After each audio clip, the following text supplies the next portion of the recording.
So here's the ND slide. It's black anodized now. It looks great. And normally when I operate my lens, I would, for example, zoom and focus.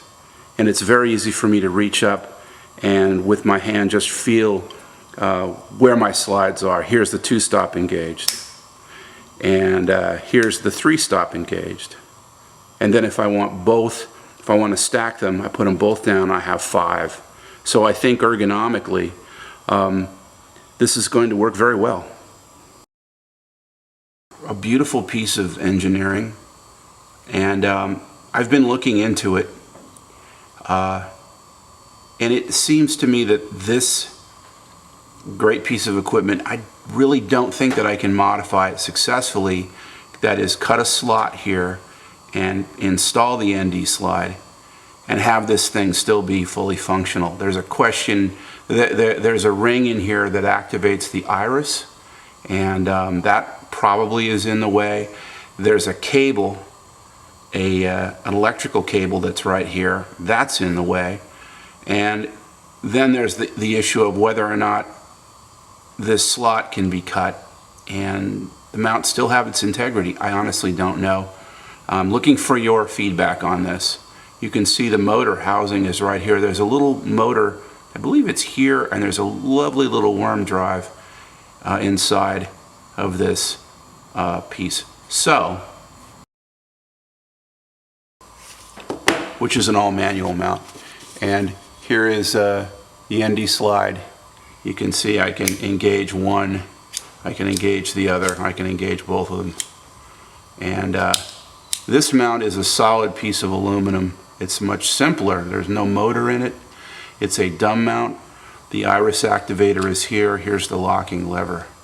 So this may be how I have to offer the ND slide, if I can offer it. I don't know that it makes sense monetarily. If I would actually be able to do this, sell it at a price that makes sense and have people want to pay for it.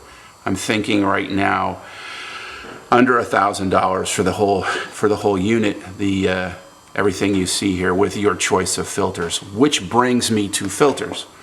What I've been using, what I've settled on, at least at this point, is the Kodak Raton filter. Now this is not a gelatin filter. This is Kodak's Raton 2, and it is different than the Raton gelatin filters that have been around for probably 100 years. It is an optical filter, and they are tougher. You can actually clean these, and they offer them in a lot of different values. This is the ND 0.6. So this has been installed in this first slide right here, right there. And what's great about these filters is they're very thin. They are 1/10 of a millimeter in thickness, which means that they shift the focus about 1/1000th of an inch. So for most lenses that you're going to use, 1/1000th of an inch shift will still be within the depth of focus inside the camera. There's a depth of focus in the camera, just as there is a depth of field outside the camera on the other side of the lens. So unless you're using a very wide lens, these filters are they're going to shift the focus, but probably not appreciably. I'll be doing more tests. But this seems to have solved the filter thickness situation. And what's great about them is there's so many values. You can get these in a tremendous number of values. They come wrapped up like this. And one of these, you can see I've cut some samples from it already. They cut with scissors. I've been cutting them with X-Acto knives. And you can get 10 filters out of one of these that fits, and that will cover the gate, or rather the sensor in your camera. So this has been working very well.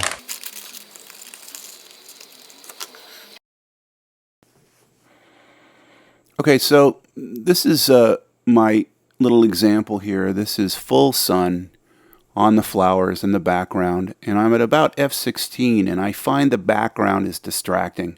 I like that it's green, but it's sharp and kind of interfering with the focus. So I'm going to open up. Whoa! Now I'm opening up to 2.8. And I'm going to throw in 2 stops of ND.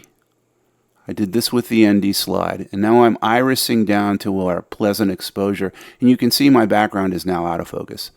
And I like this better, but I'm going to go even farther. Now I'm going to add the second slide, and this is an additional 3 stops coming in.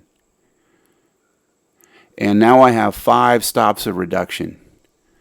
So I'm going to open the iris back up to 2.8, and now I have a wonderful creamy out of focus background, which I like a lot. I like it a lot better. And now I'm going to do a little bit of color corrector in Final Cut. All I really did was add contrast, and this works great for me because I don't have to go to the bag and pull out a filter. I'm just flipping switches on the camera, making my decisions on the fly, either 2 stops, 3 stops, or 5 stops, just like setting the iris. It's great.